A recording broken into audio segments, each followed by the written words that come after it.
Vamos por favor a Apocalipsis capítulo 3. La semana pasada vimos el mensaje a Sardis y esta semana vamos a ver el mensaje a Filadelfia. Este es el sexto mensaje de Jesús para las iglesias. La próxima semana vamos a ver la iglesia de la Odisea y de ahí vamos a entrar al capítulo número 4, la adoración celestial. Y no sé si has estado disfrutando el estudio en Apocalipsis, pero yo lo he estado disfrutando mucho. Y dice Apocalipsis capítulo 3, versículo 7. Escribe al ángel de la iglesia en Filadelfia. Ahora, Filadelfia, si te acuerdas y ves un mapa, tienes las 7 iglesias y las que hemos visto van haciendo una U y esta iglesia de Filadelfia está al sur de la iglesia de Sardis. Una de las cosas que Jesús nos hace saber con esto es que Jesús sabe exactamente dónde están todas sus iglesias. Una de las cosas que me gusta mucho siempre cuando salgo de viaje, y esta semana estuvimos de viaje, mi papá nos invitó al viaje y la verdad no hay nadie que le corra la gorra y ahí estuvimos. Y pasamos un buen tiempo y una de las cosas que fuimos, Alexia, mi hija y yo, fue a una iglesia el domingo y siempre cuando salgo de viaje trato de visitar una iglesia del lugar a donde voy. Y una de las cosas que me llama la atención es que el domingo en todos los países, en todos los lenguajes, de todas las nacionalidades se está adorando al mismo Dios.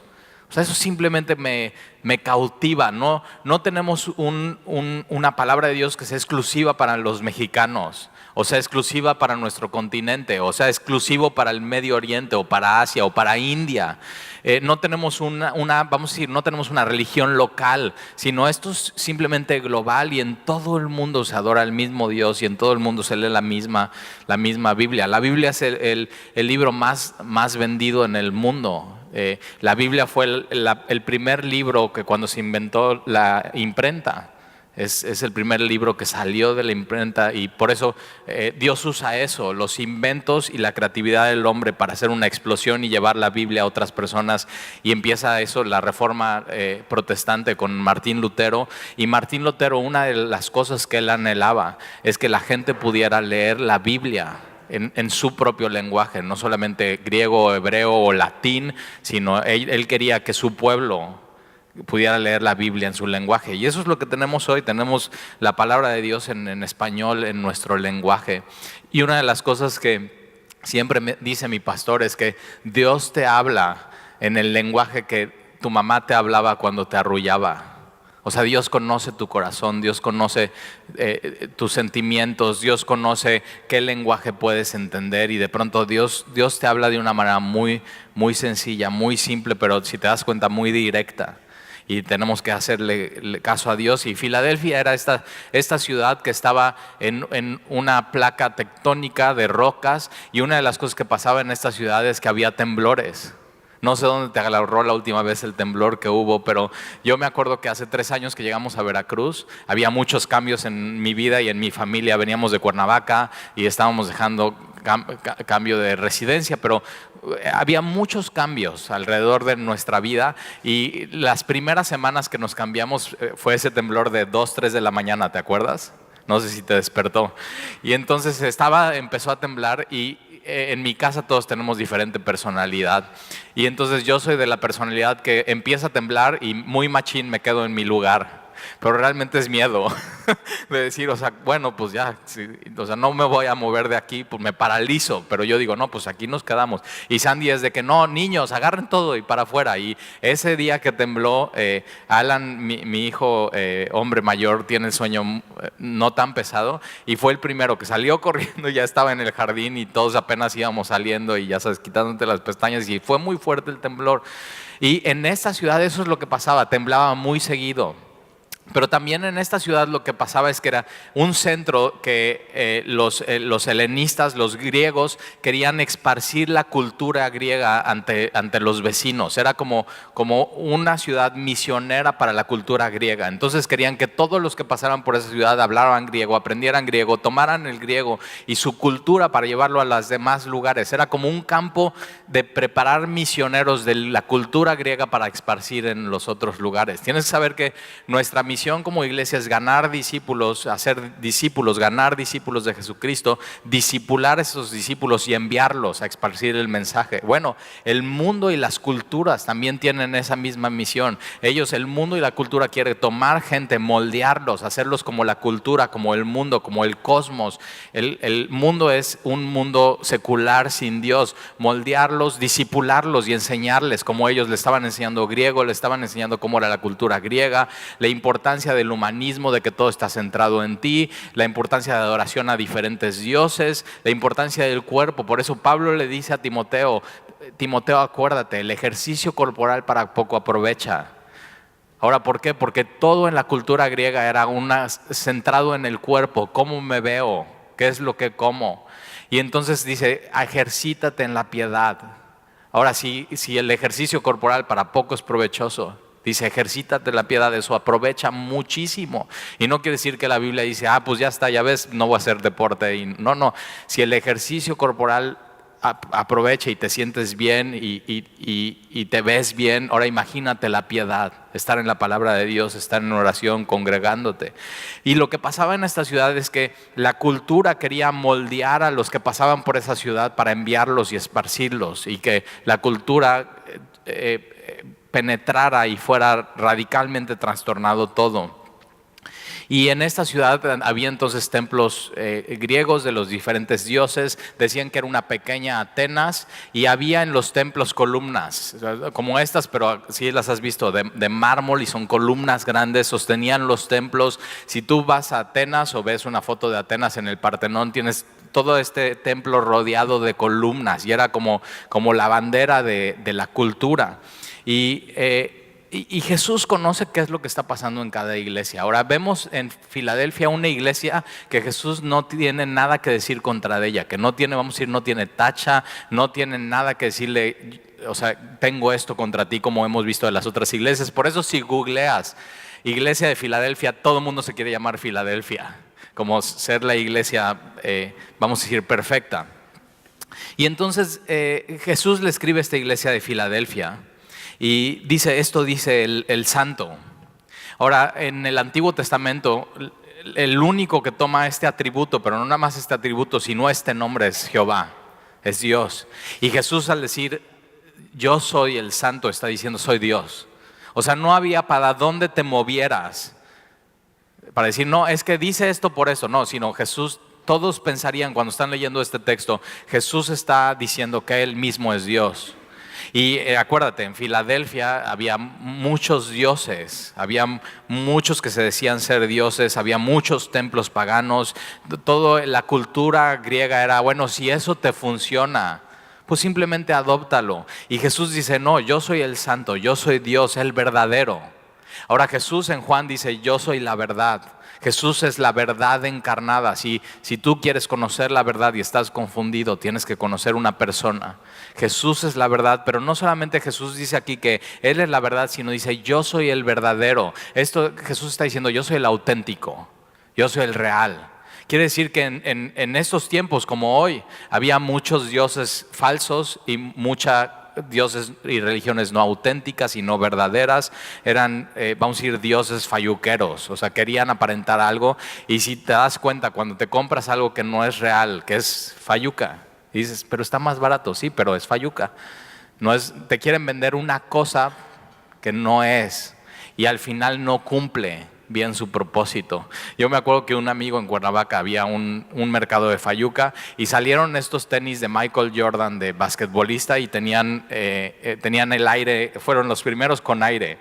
Y me acuerdo que él se los fue a comprar en la fayuca, y era basquetbolista y se creía mucho jugando basquetbol, y un día en estos saltos cayó y se salió todo el aire de su tenis. Y eso es lo que los falsos dioses te prometen algo y no cumplen. O sea, simplemente sus promesas son vacías y se va a salir el aire del tenis. Y una cosa que he estado leí esta semana es la biografía de Steve Jobs, el que inventó Apple y iPad y Mac y todo eso. Y si tú vas a una de estas tiendas, fuimos una de las tiendas más grandes de Estados Unidos, mi hijo es fan de todo eso, y entonces fuimos a una de estas tiendas y entras y te deslumbra. O sea, simplemente es mucha gente, muchos aparatos. Si tú quieres ir a comprar los nuevos AirPods de Bluetooth, llegas a la tienda y abren y a las 2 horas ya no hay. O sea, simplemente es un fenómeno. Pero esto empezó en los años 70. ¿Cuándo gente de los años 70 hubiera pensado que podría escuchar música de un aparato celular con unos audífonos que no tienen el cable? O sea, dirías, es una locura, ¿cómo crees? Y después en este mismo celular poder agarrar tu celular, picarle un botón y comunicarte video y audio con alguien al otro lado de la tierra y sin cables. O sea, si tienes menos de 30, antes el teléfono era un cable que iba enrollado así con otro cable, y el internet, cuando ¿te acuerdas cuando te conectabas? Era así, era una tonadita y ahí estabas. Y se te hacía rápido. Y hoy con 20 megas dices, ay no, está muy lento el internet, o sea, qué chafa. Y ahí estás, vamos a contratar uno de 50 megas y así. Pero algo tuvo esa generación. En los años 70 fue en Estados Unidos el movimiento de Jesús. Los jóvenes estaban buscando algo porque tenían un vacío en su corazón. Y lo que no se dan cuenta que ese vacío en su corazón lo había puesto Dios, para que solamente Dios pueda llenar ese vacío. Si tú hoy conoces jóvenes, tienes que saber eso. Lo único que puede llenar ese joven no es la cultura. La cultura quería moldear la iglesia de Filadelfia. Y tienes que saber, la cultura quiere moldear tu corazón, quiere moldear ese vacío, pero nada de lo que le meta te lo puede llenar. Y en los años 70 estos jóvenes hippies, y así les valía el estudio, lo único que querían era experiencias espirituales. Eso es muy interesante. No estaban buscando como hoy nuestros jóvenes drogarse por drogarse. Hoy nuestros jóvenes se quieren drogar por drogar. En esos tiempos se querían drogar para tener experiencias espirituales, y por eso el LSD. Y entonces se metían estas drogas, tenían experiencias espirituales y decían, se siente increíble. Probamos algo que nunca nos imaginamos, y empiezan a tener estos contactos con la cultura hindú. Steve Jobs estuvo 7 meses buscando gurús en India. Y una de las cosas que ves en todas estas culturas y toda esta onda New Age es que se meten, si se ve muy espiritual, quitarte los zapatos, dejarte la barba, no bañarte en semanas. Y yo digo, ¿qué tiene de espiritual eso? Pero se ve muy espiritual. Pero de pronto lo que pasa con ese tipo de personas es que se vuelven totalmente inmorales. Porque realmente no importa, tú eres Dios, ella eres Dios, todos somos dioses, y de pronto ya no importa. Y vino toda esta revolución sexual. Y vino todo esto, experiencias con drogas. Y Steve Jobs en su libro dice que las religiones son como puertas que te llevan a la misma casa. Pero dice esto, muy interesante. Dice, pero a veces pienso que la casa existe, pero a veces pienso que ni existe. O sea, ¿te das cuenta qué seguridad tenía él? Hoy ya murió. Hoy puedes saber que sí existe una casa. Y que no todas las puertas llevaban a esa casa, sino solamente una puerta, y se llama Jesús. Hoy su teología errada y errónea ya se aclaró, y tienes que saber que la Biblia, Jesús mismo dice, en la casa de mi Padre muchas moradas hay. Y Él mismo dice, yo soy el auténtico, yo soy la verdad, yo soy la puerta, yo soy el camino. Y aquí se está diciendo, yo soy el santo, yo soy el verdadero. Entonces es una mentira lo que quisieras pensar. Y se oye muy bonito, se oye muy bonito pensar, todos los caminos llegan a Roma. Se oye muy bonito pensar, todas las puertas, todas las religiones llevan a la misma recámara. Pero tienes que saber, se oye muy bonito, pero es totalmente falso, es una mentira. Y a veces como cristianos quisiéramos pensar eso. ¿Por qué? Porque tenemos amigos y tenemos familia que simplemente ha elegido otra puerta que no es Jesús. Y quisiéramos decir, bueno, posiblemente sí todos llegan a Dios, pero eso no enseña la Biblia. Y Jesús así se declara ante la iglesia de Filadelfia, yo soy el único auténtico, yo soy el único verdadero. Todo lo demás no va a cumplir, todo lo demás va a fallar. Y entonces dice, yo soy el verdadero, el que tiene la llave de David, El que abre y ninguno cierra, y cierra y ninguno abre. En Apocalipsis capítulo 1 Jesús dice que Él tiene las llaves de la muerte y del Hades. Y aquí dice que Él tiene las llaves de David, y el que si Él abre, ninguno puede cerrar, y si Él cierra, nadie puede abrir. Y esas son las llaves del reino. Jesús es el único que tiene las llaves del reino. Jesús es el único que tiene las llaves de la vida eterna. Jesús es el único que tiene las llaves del paraíso. Alguien más que prometa otra cosa no es auténtico y no es verdadero y no es Dios y no es el santo. Y me encanta porque si Jesús ya abrió esa puerta para ti de la salvación, dice que nadie la puede cerrar. Una vez salvo, siempre salvo.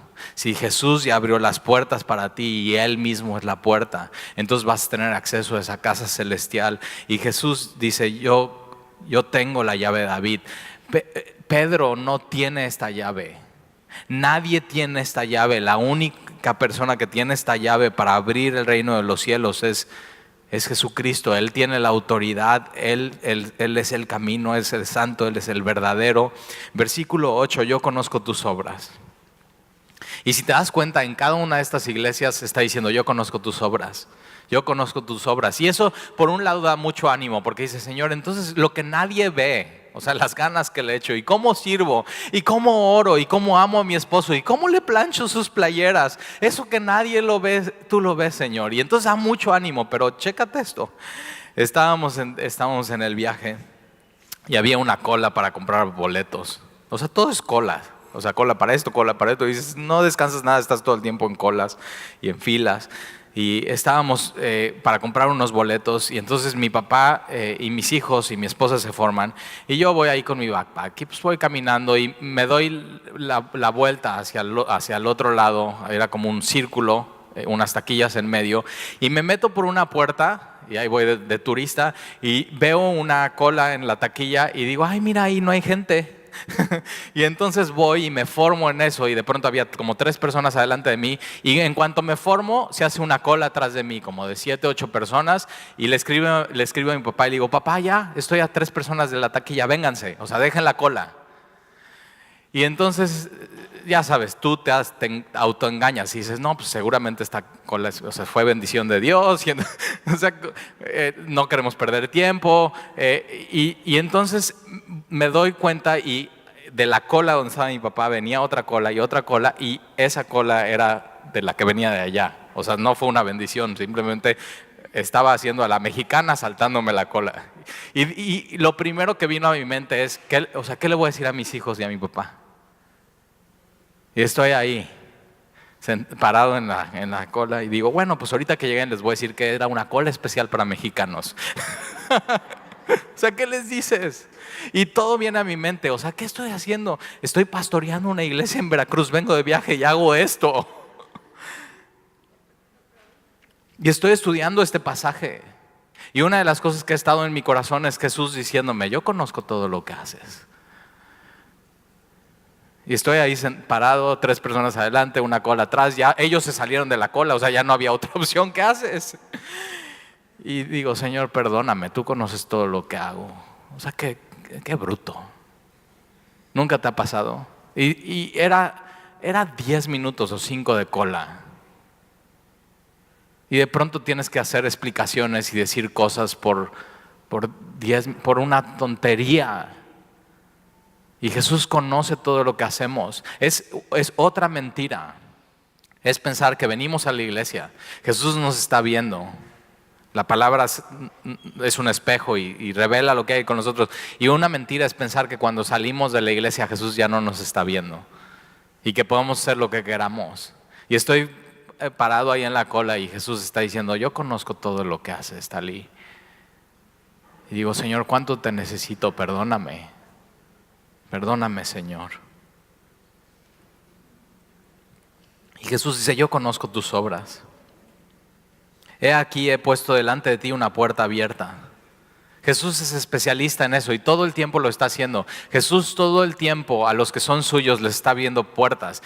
Pero chécate eso, dice, he puesto delante de ti una puerta abierta. No dice atrás de ti, no dice al lado de ti, dice adelante de ti, delante de ti. Y a veces no vemos esas puertas por 2 razones. Uno, porque no abrimos bien los ojos. O número 2, porque no estamos avanzando.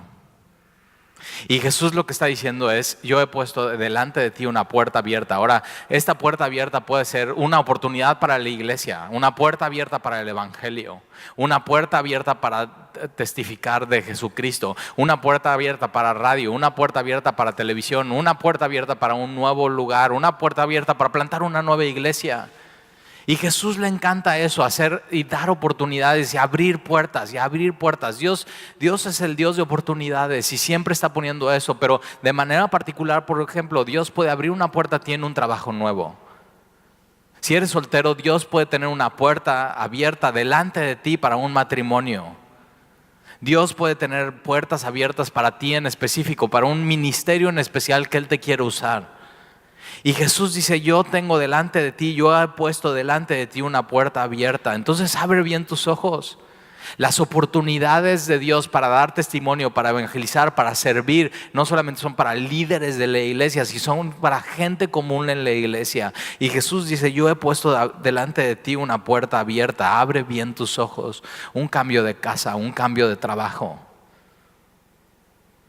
Si eres soltero, un matrimonio. Pero si no estás viendo esa puerta, tienes que orar por ella, tienes que esperar esa puerta y tienes que seguir caminando. Tienes que seguir conociendo a Jesús. Si te quedas estático, esas puertas no van a venir a ti. Ahora, yo siempre tengo un dicho que si Dios pone una puerta y la abre, Él se encarga de lo que pasa adentro.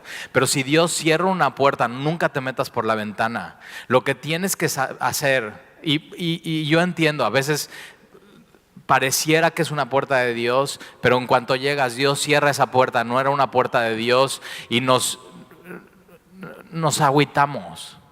Y Jesús dice: he puesto una puerta delante de ti, adelante. Entonces lo que tienes que seguir haciendo cuando Dios cierra una puerta que pensabas que era para ti, que estaba abierta, es seguir caminando. Sigue caminando, porque posiblemente la puerta está ahí adelante. Y abre bien tus ojos. Ora a Dios: Señor, muéstrame tus puertas, enséñame dónde puedo ser útil, dónde tú abras la puerta. Y simplemente abre bien tus ojos, porque Jesús es el que abre las puertas, la cual, mira esto, nadie puede cerrar, nadie puede cerrar. Si es de Dios, nadie puede cerrar la puerta. Me encanta, Dios es soberano. Si Él tiene eso para ti, eso es para ti, nadie te lo puede quitar. Y nunca te dijeron eso sus papás: bueno, si es para ti y nadie te lo puede quitar. Entonces déjalo ir. Y entonces se hacen canciones y ahí está. Pero te das cuenta, todo eso tiene una verdad. Pero nadie, y cuando la Biblia dice nadie puede cerrar, nadie. Pero me encanta esto, porque ni tú puedes cerrar la puerta que Dios abre. Lo único que tú puedes hacer es no verla, o estar parado y estático y no caminar hacia ella. Pero nadie puede cerrar la puerta que Jesús abre, la cual nadie puede cerrar, porque aunque tienes poca fuerza. Y me encanta, porque a esta iglesia Dios no le reprocha nada. Dios no le dice: tengo esto contra ti. Pero si tú y yo, alguien nos dice: oye, tienes poca fuerza, o sea, estás bien guango, o sea, charales Atlas o algo así, ¿no? Y o sea, ¿qué onda contigo? Nada más no tienes fuerza. Y dices, ¿cómo no? Y sacas el pecho y ahí estás, ¿no? ¿Cómo no va a tener fuerza? Y nuestra humanidad quiere sentirnos fuertes, sentirnos que podemos. Por eso es tan atractivo el mensaje que no es del evangelio, que es de la cultura griega: échale ganas, tú puedes. Saca el campeón que llevas dentro, saca el fuego, y te están diciendo miles de cosas. Y Jesús llega y dice, no como un reproche, sino como un cumplido: aunque tienes poca fuerza. ¿Sabes por qué? Porque ahí está el poder de Dios. Porque Dios mora con el humilde y el quebrantado de espíritu. Porque cuando dices, o sea, Señor, no puedo más. ¿Nunca te ha pasado eso con un hijo? O sea, ya leí todos los libros cristianos habidos y por haber. O sea, ya fui a mi Biblia y busqué, instruye al niño en tu camino, y todos los proverbios, ya me los sé de memoria. Ya tú me consejería, pero de pronto llegas a un punto en tu vida, en tu trabajo, con tus hijos, con tu esposo, en tu matrimonio, en tu soltería. Tenía un amigo que estaba leyendo un libro que se llama Le dije adiós a las citas amorosas. Si no lo has leído, léelo. Y entonces dice que él era soltero y tomó ese libro y dice que lo estaba leyendo en su recámara. Y tomaba el libro y lo agarraba y lo azotaba contra la pared. Y decía, yo no puedo. Yo no puedo ser soltero en Cristo y tener pureza. O sea, simplemente no puedo. Y ahí, cuando dices no puedo más, simplemente no tengo fuerza, es cuando Dios llega y se glorifica y derrama su poder sobre ti. Y entonces Él es el único que brilla. Y tienes que saber esto, a Jesús le encanta brillar en tu vida. Le encanta resplandecer, ama su gloria, ama glorificarse. Y eso en un ministerio, nada más es que yo no puedo eso. O sea, yo ni sé orar. ¿Cómo voy a estar en el ministerio de oración? O sea, ni sé orar, ni cómo es eso, cómo se come. Y de pronto si Dios te dice, ha abierto esa puerta, vas ahí a ese ministerio y Dios te puede usar. Nos ha pasado con servidores de Club Semilla. No, tal y yo, o sea, no tengo ni hijos. ¿Cómo le hago? Y mis sobrinos ni me obedecen. O sea, soy malísima. Y decimos, creemos que Dios te está llamando ahí. ¿Por qué no pruebas? Una prueba. Y de pronto así las mejores maestras de Club Semilla salen. Porque en tu debilidad Dios se glorifica. Entonces es bueno como cristiano decir, tengo poca fuerza. Soy un debilucho en eso. Y de pronto Dios derrama ahí su poder, derrama ahí su espíritu. Y es grandemente glorificado Dios en eso. Ya llegaste a ese punto de tu vida donde reconoces, no tengo fuerza, no puedo. O sea, sin Dios no puedo. Ya te diste cuenta que tu vida en tus manos, lo único que puedes hacer con ella es destruirla. Es mancharla. Si no te has dado cuenta de eso, hoy te tienes que dar cuenta y llegar a esa conclusión, porque lo que está diciendo positivo Dios de esta iglesia es: tienes poca fuerza. Posiblemente tenían pocos miembros. Y por eso cuando alguien llega en la iglesia y me dice, no, pues yo en mi grupo de navegantes tengo nada más 5, o sea, poca fuerza. Y digo, ahí Dios se va a glorificar. O pocos recursos económicos. Tú no sabes los milagros que Dios hace en Semilla con pocas cosas, poca fuerza. Si vieras nuestros currículums de los líderes, o sea, te reirías. Dirías, ¿cómo puede Dios usar a esos? Si tomáramos la foto aquí de todos y decir, mira, estos somos. El mundo nos desecha, el mundo se ríe y Dios en eso se glorifica, porque Dios escogió a lo débil, a lo necio, a lo vil, a lo menospreciado. Ya estás en esa lista, es la lista más gloriosa. Si todavía crees que hay algo en ti glorioso, el mundo de Filadelfia, la cultura te está moldeando y estás dejando que la cultura te moldee y no Jesús. Cuando te das cuenta, bienaventurados los pobres en espíritu. Y dices, estoy en bancarrota, no tengo fuerzas. Dios dice, va, ¿listo? Súbete. Señor, va, tú maneja. Súbete al trono de mi vida. Y Jesús dice, tienen poca fuerza. Pero fíjate, han guardado mi palabra. Ahí está la clave. Guardar la palabra de Dios es saber que lo que estudiamos y leemos es la palabra de Dios y es inspirada por Él y es útil y me sirve. Es dependencia total de la palabra de Dios, no de alguien, no de una persona. Por eso siempre digo, cuando invitas a alguien a la iglesia y lo estás trayendo, que esa persona rápido no dependa de ti ni de tus invitaciones, sino enséñale a leer su Biblia y que dependa de Dios. Una de las cosas que más trabajo me cuesta es cuando alguien empieza a depender de mí como pastor y digo, ok, ¿cómo lo corro de mi vida? O sea, no lo quiero en mi vida, quiero que esté Jesús en su vida, porque si no es idolatría.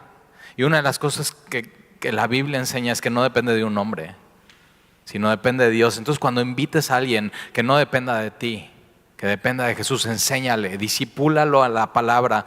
Y esta iglesia han guardado su palabra, han atesorado su palabra, han amado su palabra, han aplicado su palabra, han hecho suya la palabra. Y Jesús dice, esa es una iglesia, esa es mi iglesia. Por eso amamos la palabra. Por eso abre tu Biblia, y si no traes Biblia, te decimos, te ponemos una Biblia en tu lugar. Y si no traes Biblia semana tras semana, hay dos razones. Una, porque no tienes dinero y te queremos regalar una, o otra porque simplemente no atesoras la palabra.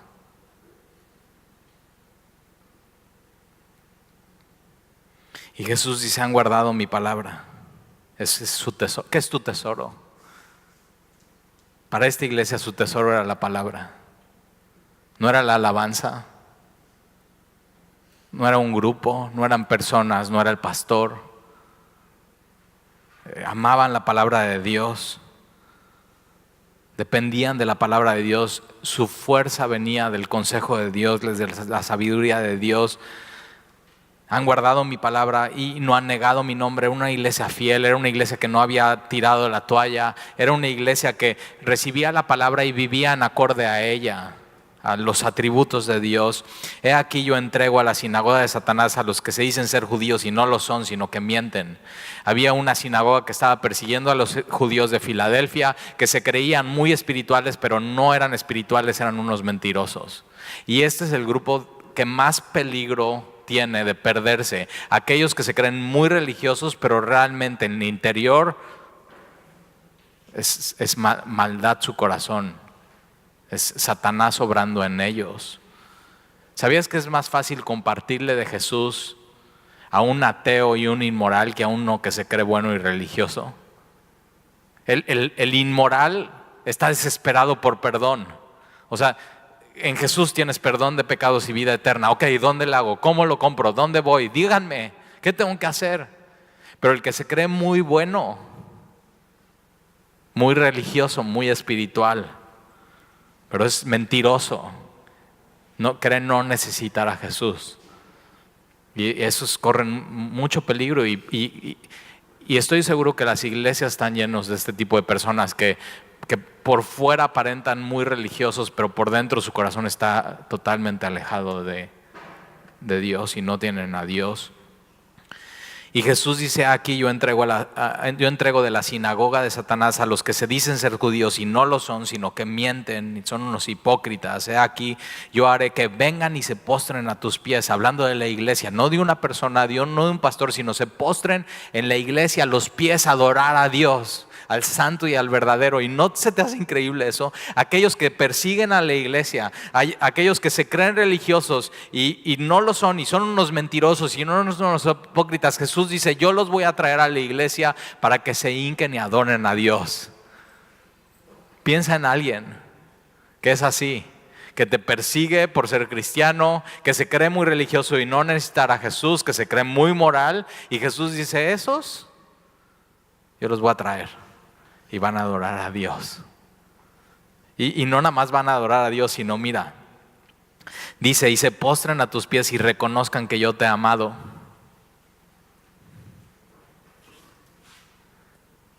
Quiere decir que hay gente que te ha perseguido por ser cristiano, que se ha burlado de ti, que se creen muy espirituales y muy religiosos, pero no conocen a Jesús. Que dicen, ay, si Dios te ama, o sea, ¿qué onda con eso? Y un día van a venir y van a estar entre nosotros, se van a arrodillar, van a adorar a Dios, pues te van a voltear a ver y te van a decir, reconozco que Jesús te ha amado, igual que a mí hoy. ¿Sabías? O sea, Jesús solamente puede hacer esto. Tú y yo no podemos hacer esto. Es la obra completa del Espíritu Santo que Jesús haga que alguien así, que es parte de la sinagoga de Satanás, venga a sus pies, adore al Dios santo y verdadero, y que se voltee y diga a los cristianos, reconozco que Jesús les ama. El problema es que a veces a nosotros se nos olvida que Jesús nos ama, ¿verdad? Y entonces donde pecamos y donde tomamos atajos y donde se nos olvida que Jesús está con nosotros todo el tiempo. Y Jesús, mira lo que dice, y que reconozcan que yo te he amado. Si tú eres hoy parte de la iglesia, tienes que saber que Jesús te ha amado. No solamente que te ama, sino te va a seguir amando, sino Él te ha amado en pasado, te amó aún cuando eras parte de maldad, de pecado, del mundo. Cuando eras enemigo de Él, Él decidió amarte. yendo a la cruz a morir por ti. Hoy tienes que recordar que Jesús te ama. Hoy tienes que recordar que Jesús te ha amado. Hoy tienes que recordar que Jesús siempre te va a amar y siempre va a estar contigo, aún conociendo tus obras. Eso es gracia. Eso es misericordia. Versículo 10. Por cuanto has guardado la palabra de mi paciencia, por cuanto has aguantado, porque cuanto no has tirado la toalla, por cuanto la cultura está empujando y te quiere moldear y tú has decidido que no te moldee la cultura, sino que te moldee la palabra, y has guardado la palabra y no has negado su nombre, has tenido paciencia, has aguantado. ¿Y qué esperamos? Su venida. Y entonces Jesús dice y da una promesa: por cuanto has guardado la palabra de mi paciencia, yo también te guardaré de la hora de la prueba que ha de venir sobre el mundo entero. Y esta obra de la prueba que ha de venir sobre el mundo entero es la gran tribulación, 7 años. Eso es lo que vamos a ver en Apocalipsis. La gran tribulación que va a venir sobre el mundo entero, que no son su iglesia. Y Jesús está diciendo: tú has guardado la palabra de mi paciencia y estás esperando pacientemente, ¿qué? Su venida, el rapto. En el versículo 11 dice: he aquí yo vengo pronto. Entonces primero lo que toca en la agenda de Dios es primero el rapto. He aquí Él viene pronto para guardarnos de esta gran prueba que ha de venir sobre el mundo entero, para probar a los que moran sobre la tierra. La ira de Dios va a ser derramada sobre el mundo incrédulo, sobre los que no aceptaron a Jesús como Señor y Salvador. Y Jesús dice: por cuanto has guardado la palabra de mi paciencia, otra vez la palabra de mi paciencia, yo también te guardaré de la hora de la prueba que ha de venir sobre el mundo entero, para probar a los que moran sobre la tierra. Versículo 11, aquí yo vengo pronto. ¿Estás esperando eso? Tienes que saber que no solamente Jesús está contigo todo el tiempo, sino que Jesús viene pronto. Y nos va a tomar, nos va a raptar y nos va a llevar a estar con Él, y nunca más nos vamos a separar de Él. Y después la tribulación, 7 años. He aquí yo vengo pronto. Retén lo que tienes. Sé fiel. No tires la toalla. ¿Qué tenemos? Tenemos su palabra. Tenemos su amor. Jesús nos ama. Retén lo que tienes para que ninguno tome tu corona. El que venciere, yo lo haré columna en el templo de mi Dios. Ahora, ¿cómo es eso? Apocalipsis capítulo 22, ya mero llegamos ahí, unos 2 años a este paso. Dice que en el cielo, en el nuevo cielo y nueva tierra, no hay un templo. Y Jesús dice que Él nos va a hacer columnas en el templo de nuestro Dios. Quiere decir que nosotros como iglesia seremos el templo. No se trata de lugares, se trata de personas del cielo. Se trata de Jesús. Se trata de nosotros con su iglesia. Y Jesús lo que dice es que al que venciere yo lo haré columna en el templo de mi Dios. ¿Y te acuerdas? En este lugar, Filadelfia, donde temblaba mucho, las columnas eran muy importantes porque mantenían el templo estable. Y si tú vas a Atenas o ves eso, lo único que queda son las columnas. Todo el techo está caído. Entonces en esta ciudad venían los temblores, se caía el techo, las columnas quedaban fijas, pero el pueblo tenía que salir y evacuar, y de pronto venían y reconstruían los templos y la ciudad, y el pueblo tenía que regresar a la ciudad. Era una constante inestabilidad. Y sí o no, este mundo es una constante inestabilidad. Inestabilidad económica. Hasta en los ricos tienen inestabilidad económica. Sube la bolsa, baja la bolsa. Y ahí estás tú diciendo: pues están todos preocupados por la bolsa. Yo ni la bolsa veo, ni me interesa. Yo apenas mi bolsa acá. Pero chécate, es una constante inestabilidad. Guerras, rumores de guerra. Inestabilidad hasta en el clima. Huracanes. Inestabilidad en tu vida, en tus relaciones. Inestabilidad en el gobierno. Ahora sí ya viene el bueno. ¿Te das cuenta? El mundo es eso, es un terremoto. Pero Jesús dice que Él nos hará columna en el templo de Dios. Y por fin en el cielo, nuevos cielos, nueva tierra y nuevo cielo, vamos a poder ser estables. Vamos a tener estabilidad. Estabilidad emocional, estabilidad espiritual, estabilidad en nuestra vida. Va a ser, toda esta inestabilidad es un soplo, es una leve tribulación momentánea, es un momento comparado con lo que Jesús tiene para nosotros. Jesús tiene tantas cosas para nosotros en el cielo. ¿Cómo rechazar eso y cómo no anhelar eso? Al que venciere yo lo haré columna en el templo de mi Dios y nunca más saldrá de ahí. En esta ciudad tenían que evacuar.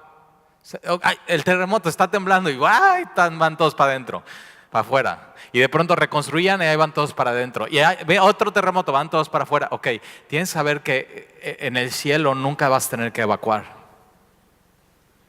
Siempre vas a estar ahí. Siempre va a ser tu Dios. Siempre tú vas a ser su pueblo. Siempre va a haber estabilidad.